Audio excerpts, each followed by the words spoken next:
नमस्कार, आपके साथ मैं हूं फराह सिद्दीकी। इस वक्त देश में चुनावी माहौल चल रहा है क्योंकि 2 चरणों का मतदान पूरा हो चुका है जबकि 5 चरणों का भी बाकी है। तो सियासी सरगर्मियां खूब चल रही हैं, आरोप प्रत्यारोप का सिलसिला लगातार जारी है और अपने अपने सभी पार्टियों के चुनावी वादे जनता से हो रहे हैं। आज मेरे साथ स्टूडियो में मौजूद है हमारे 2 खास मेहमान, एक हमारे असाइनमेंट हेड राजेश सिन्हा जी और एक हमारे इनपुट हेड धर्मेंद्र कुमार जी। आज चुनाव को लेकर इनसे चर्चा करेंगे हम। सबसे पहले राजेश जी के पास में जाऊंगी।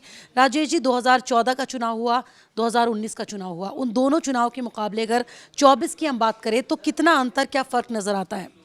फराह, आपने 2014 का याद दिला रही हैं आप।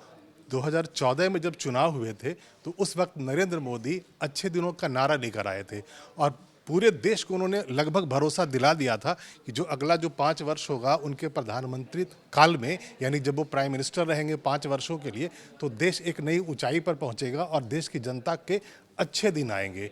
और 2019 की अगर हम बात करें तो उन्होंने फिर एक कदम आगे बढ़ करके देश की जनता को पहले से ज़्यादा भरोसा दिया और जो 2014 में जो सीटें आई थी उससे कहीं ज़्यादा सीटें वो लेकर 2019 में आए थे। और उस वक्त 2019 के चुनावों के ठीक पहले उन्होंने बालाकोट स्ट्राइक किया था। और जैसा कि आप जानती हैं कि भारत की जनता को अगर पाकिस्तान में घुसकर भारत की सेना को मार आती है तो भारत की जनता को उससे अच्छा कुछ भी नज़र नहीं आता है।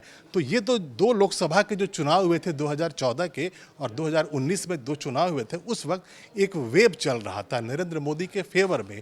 एक पूरा यूफोरिया क्रिएट हो गया था और नरेंद्र मोदी बार बार लोगों को ये अपनी बात समझाने में कामयाब हो रहे थे कि उन्होंने जो अपना एजेंडा सेट कर रखा है अगले 5 वर्षों का, वो देश के भले के लिए है और जनता ने उस पर भरोसा कर लिया था। और उन्हें 2014 में जहां 282 सीटें दी थी बीजेपी को, वहीं ज़्यादा सीटें 2019 में 303 सीटें मिली थी। राजेश जी, लेकिन क्या लगता है इस बार क्या वो वाली वेव नजर आ रही है नरेंद्र मोदी की जो 14 और 19 में हमने देखी? आपका सवाल बहुत ही सही है क्योंकि इस बार ये जो इलेक्शन है 2024 का, यहाँ पर वो वेव दिख नहीं रहा है। जो वोटर्स है वो साइलेंट है। अलग अलग जगहों से जो खबरें निकल कर आती है, हम जाकर देखते हैं, लोगों से जब हम लोग बातें करते हैं तो जो एक माहौल बना दिया गया था 2014 में कि नरेंद्र मोदी जी को प्राइम मिनिस्टर बनाना है, 2019 में ये माहौल था कि उन्होंने बहुत अच्छा काम किया, उनको दोबारा प्राइम मिनिस्टर बनाना है, वो अभी दिख नहीं रहा है। और इसीलिए जो पोस्टर्स हैं, पत्रकार हैं और जो आम जनता में जो लोग जागरूक हैं वो ये कह रहे हैं कि इस बार जो वोटर है वो साइलेंट है, वो बता नहीं रहा है, अपने पत्ते नहीं खोल रहा है। और जब 4 जून को काउंटिंग शुरू होगी तब जो रुझान आने शुरू होंगे तब ये पता चलेगा कि नरेंद्र मोदी इस बार भी जनता को अपनी बात समझाने में कामयाब हुए या नहीं हुए। जी, ये तो आने वाले वक्त में ही पता लगेगा 4 जून को। धर्मेंद्र जी, क्या लगता है 2024 में बाजी किसकी? 2024 में बाजी किसकी होगी उसके पैरामीटर होते हैं। ये जस्ट लाइक ये मैथमेटिकल टूल है। जब भी आज़ादी के बाद चुनाव हुए हैं तो 3-4 मुद्दे पे इलेक्शन हुए हैं। एक तो होता है नेतृत्व, दूसरा होता है गठबंधन, तीसरा मुद्दे, एक चौथा जो पार्टी। अब पहले बात करते हैं पार्टी कितनी मजबूत है उसको देखना पड़ेगा। तो बीजेपी जो है लगातार मजबूत हो रही है, कांग्रेस लगातार कम होती जा रही है। कांग्रेस जो है लेकिन कांग्रेस इस बार ये कह रही है कि बीजेपी डरी हुई है और पीएम डरे हुए हैं और इस बार खुद को मजबूत बता रही है कांग्रेस। वो स्वाभाविक है, जब चुनाव होता है तो दोनों पार्टी के जीतने का चांस होता है। कोई पार्टी ये नहीं बोलेगी कि हम जो है हारेंगे। हर पार्टी जीतने का ही ऐलान करेगी और जीतने के लिए ही चुनाव प्रचार और सारी चीज़ किए जाते हैं। पार्टी एक जो पैरामीटर होता है जो आपको मैं बता दिया, दूसरा होता है नेतृत्व। देश में जब 1952 से देख लें कि नेतृत्व बहुत बड़ा फैक्टर है। यहाँ पे पार्टियाँ जो है नेतृत्व के हिसाब से चलती है। तो आप देखेंगे नेहरू जी, उसके बाद इंदिरा गांधी, तो लगातार जो है जीतते रहे। उसके बाद नेतृत्व जैसे कांग्रेस में कमज़ोर हुआ तो मोदी एक नेतृत्व उभरा है। और अभी भी जो सर्वे आए हुए हैं करीब 48% पीएम उम्मीदवार के लिए माने जाते हैं और 27 से 29% राहुल गांधी को बोला जाता है। तीसरा है मुद्दे भी इम्पोर्टेंट होते हैं, लेकिन मुद्दे जैसे मुद्दे सबसे ज्यादा ही इंपॉर्टेंट होते हैं, लेकिन लग रहा है कि कोई मुद्दे की बात कर रहा है इस वक्त, खास तौर से बीजेपी। मुद्दे की बात हो रही है, कांग्रेस की तरफ से भी हो रही है, बीजेपी की तरफ से हो रही है। बीजेपी भी बोल रही है मोदी की गारंटी, और कांग्रेस की तरफ से भी कांग्रेस की गारंटी। कांग्रेस की गारंटी में बहुत सारे चीज़ हैं, लेकिन डिपेंड करता है कि उस चीज़ को वोटर खरीदता है कि नहीं खरीदता है। चूँकि पिछली बार भी न्याय योजना की घोषणा की गई थी, लेकिन वोटर उधर नहीं मुड़े नहीं थे। तो नेतृत्व एक बड़ा फैक्टर होता है, चूँकि नेतृत्व यदि मजबूत होगा तभी पार्टी मजबूत होगी। तो ये एक इम्पॉर्टेंट चीज़ है।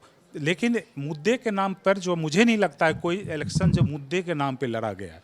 यदि मुद्दे के साथ साथ उसमें नेतृत्व जरूर है, उसमें गठबंधन भी जरूरी है। खासकर 1989 के बाद की भारत की राजनीति गठबंधन पर टिक गई है और राहुल गांधी प्लस इंडिया गठबंधन ने शुरुआत बहुत अच्छी की थी, बहुत 28 पार्टियां जुड़ी थी और उससे जो है मोदी भी घबरा गए थे और तुरंत जो अपनी पार्टी को बढ़ाने की कोशिश किया और नेक्स्ट डे ही 38 पार्टियों का गठबंधन बनाया गया था। लेकिन मोदी अपने गठबंधन को बढ़ाते रहे, लेकिन राहुल के कांग्रेस पार्टी गठबंधन में दरार आती गई। खासकर आप देख सकते हैं बिहार में, बंगाल में और कमजोरी दिखी है वहाँ पे। चौथा होता है मुद्दे तो बहुत सारे चीज़ हैं कांग्रेस उठा रही है, महंगाई, बेरोजगारी और गारंटी देने की बात कर रहे हैं, एमएसपी ख़त्म करने की बात कर रहे हैं। ये सारे मुद्दे हैं। सीबीआई ईडी के दुरुपयोग की बात कर रहे हैं। मोदी जो उधर विकसित राष्ट्र का सपना दिखा रहे हैं, 5 ट्रिलियन इकोनॉमी का सपना दिखा रहे हैं और बोल रहे हैं 100 दिन में हम जो है, ये तो जो काम किया है वो ट्रेलर है, आगे जो है इसकी झांकी है। लेकिन ये तीनों कम्बिनेशन जब होगा, जब मुद्दे, नेतृत्व और गठबंधन का कॉम्बिनेशन तीनों का जिसका स्ट्रॉन्ग है उसका पलड़ा भारी होगा।